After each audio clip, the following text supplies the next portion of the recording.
Бұғанға дейінгі бірнеше авторлық жобаңыз бар. Естуімізше тұлға атты авторлық жобаңыз да бар екен. Толығырақ білгіміз келіп отыр. Көп рахмет.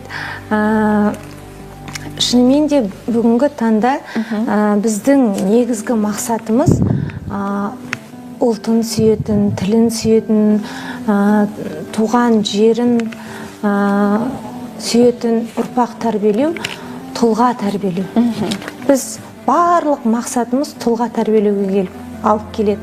Сондықтан білім берудегі өзгерістердің мың көшбасшысы республикалық кадрлық резервінен еніп, осы жылдың басында оқу-ағарту министрінің қолынан сертификат алдым, өзгеріс көшбасшысы ретінде.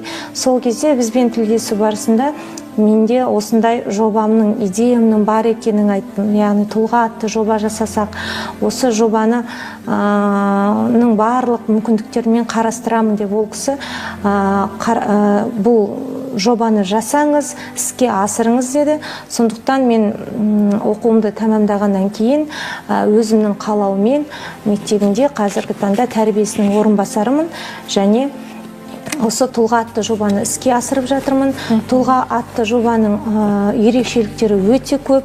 Енді барлық жағын ашып айтпаймын, дегенмен әлеуметтік желіден көріп жатқан шығарсыздар. Мектептің әр апта сайын, әр күн сайын, әр жасалған жұмыстың нәтижесі шығарылып отырады. Бұл үлкен жұмыс.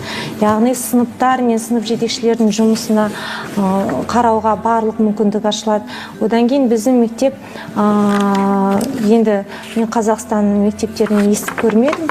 Бұл стандарт 25-ші жыл келесі оқу жылында енгізіледі деген айтылған болатын, бірақ біздің мектеп алғаш рет Қазақстанда әлеуметтік GPI деген критерий бойынша жұмыс жасап жатыр.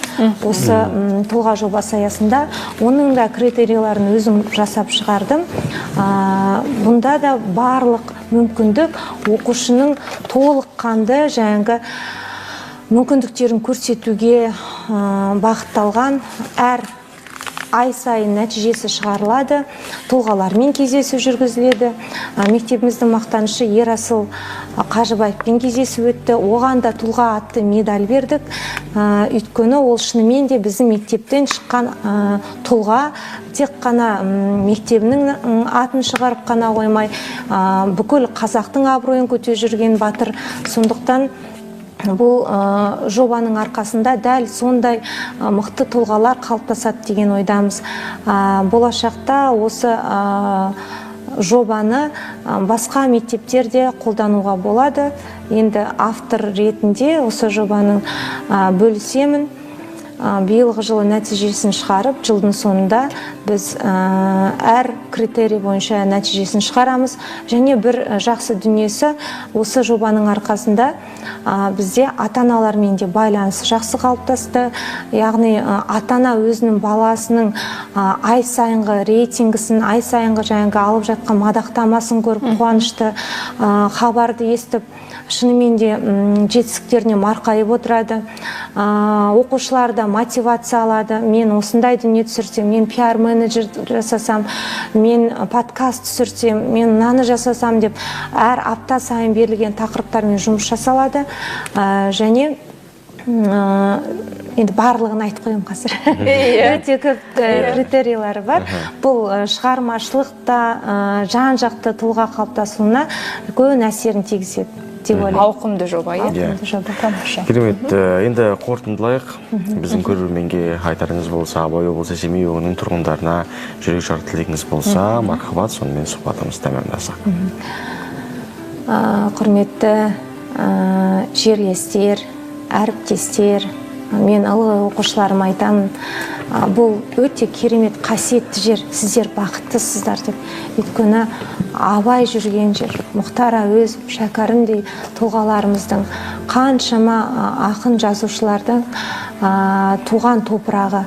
Сондықтан біз бақытты ұрпақпыз, бақытты адамдармыз. Себебі осындай ұлылар мекенінде өрсіріп келе жатырмыз, ұрпақ тәрбиелеп келе жатырмыз. Әр атқан таң тамаша болсын, өзгерістерге, жаңашылдыққа толы болсын. Сіздерге тек қана жақсылық тілеймін.